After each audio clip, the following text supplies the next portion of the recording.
السلام عليكم ورحمة الله وبركاته. ازيك يا حبايبي؟ يا رب تكونوا جميعا بخير. النهاردة هنعمل بتنجان الرومي ده بطريقة مختلفة جدا. احنا كنا بنعمله يا مسقعة يا بابا غنوج لا، هنعمله طريقة جميلة جدا. هنعمله محشي. محشي ازاي؟ هتشوفوا دلوقتي، خليكم معايا كده واحدة واحدة تعرفوا البتنجان ده عملناه محشي ازاي. جبنا البتنجان كده نقطعه بالطول مش بالعرض، قطع رفيعة جدا، شرايح رفيعة، يعني مثلا بسمك نص سنتي كده، زي ما انت شايفة كده في الفيديو بالظبط.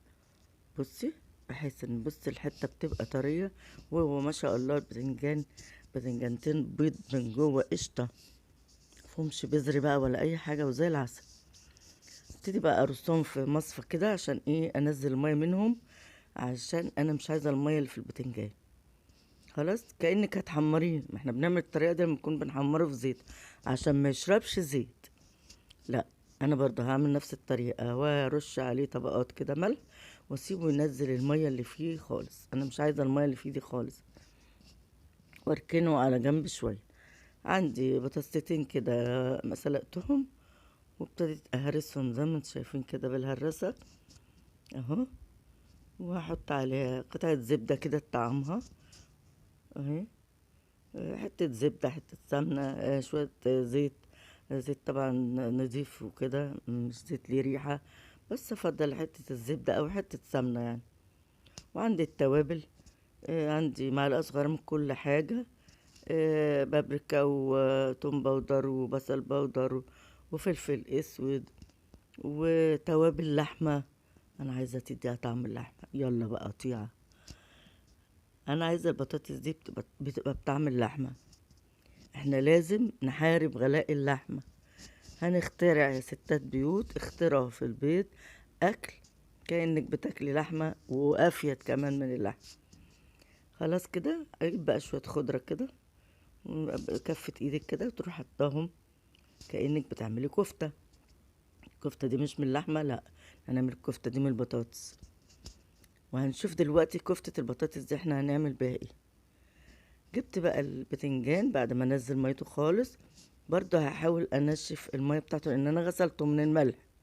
لازم تغسليه من الملح اللي كان مرشوش عليه عشان ما يبقاش حادق. اغسله بميه جاريه كده، وبعد كده اصفيه، وبرضو انشف كل نقطه ميه فيه بمناديل، ورق، بفوطه، باي حاجه عندك في المطبخ. وابتديت بصي ارص كده الشرايح البتنجان اللي انا عملتها عشان ابتدي اعملها محشي. وهنشوف المحشي بتاعنا ده هيتعمل ازاي. خليكوا كده معايا برضو، اهو قدامكوا كل حاجه خطوه بخطوه. اخد بقى كل جزء من البطاطس بتاعتنا اللي هي بطعم اللحمة، واعملها صوابع كده زي صوابع الكفتة، واروح حطها على حرف شريحة البتنجان، زي ما الفيديو بيتكلم كده، زي ما انت شايفة كده بالظبط اهو. كل حتة احط عليها صباع كفتة اللي هي البطاطس. يلا نمشيها كفتة بقى، وابتدي ابرم بقى قطعة البتنجان على الكفتة بتاعتنا. جبت صينية ودهنتها زيت، وعشان اللي اعمله ارصه في الصينية على طول اهي. شفتي بلفها ازاي؟ بص المنظر، بص الجمال. جبتي بقى تجيبي بقى عود خلة كده، خلة سنان بتاع شيش تاووك. دي شيش تاووك وكسرتها بس عشان ما عنديش خلة، عشان اقفل بيها، واقفل بيها كده عشان ما يتفتحش مننا.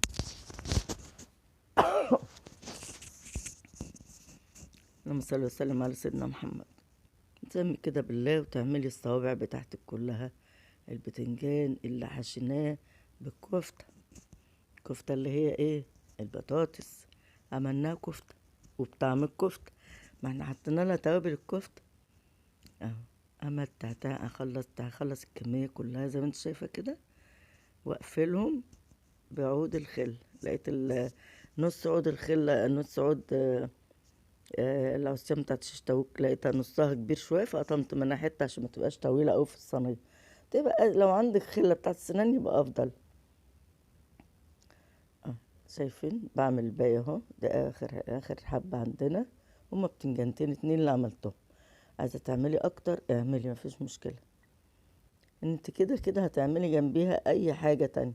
اعملي جنبها شوية رز ابيض، شوية مكرونة محمرة، شوية مكرونة بقوطة، هتبقى تحفة كأنك بتعملي كفتة. انت بتعملي الكفتة مش بتعملي جنبها اي حاجة كده بسيطة؟ بتعملي جنبها رز مكرونة اي حاجة، اي نفس القصة. اعتبريها بقى، احنا مش نعتبرها، هي كفتة فعلا. اهي. خلاص كده خلصنا الكمية كلها، وقفلتها بالخلة بتاعتنا، ونرصها في الصينية المدهونة زيت، وابتدي احطها في فرن عندي كنت مشغلاه من وانا شغالة عشان يبقى سخن على طول. جبت حتة زبدة كده صغيرة وسيحتها، حتة كده صغيرة في الطاسة زي ما انتم شايفين. سيحتها وهدهن بيها بس البتنجانية من على الوش، تديها لون وطعم في نفس الوقت. اهي، دهن كده على خفيف. شايفين المنظر؟ اهو دهنتها كلها، وابتدي ايه اخدها على ايه، على الفرن. بعد ما طلعت من الفرن انت شايفاها ان هي ايه، اتبططت شويه. ليه بقى؟ هقولك ليه. المفروض الكفته دي بتاعت البطاطس احط عليها بيضايه، عشان البيضايه بتنفخ الايه، ما تخليش البطاطس تهبط. بس انا بصراحه كانش عندي بيض، البيض غالي كمان. البيضايه بقت ب4 جنيه ونص ولا ب5 جنيه. طب ما انا اتصرف واعملها من غير بيض. بس لو حطيت لها بيضايه واحده هتبقى احلى من كده كمان. بس المنظر بقى العام بتاعها. الف هنا وشفا على قلبك. والسلام عليكم ورحمه الله وبركاته.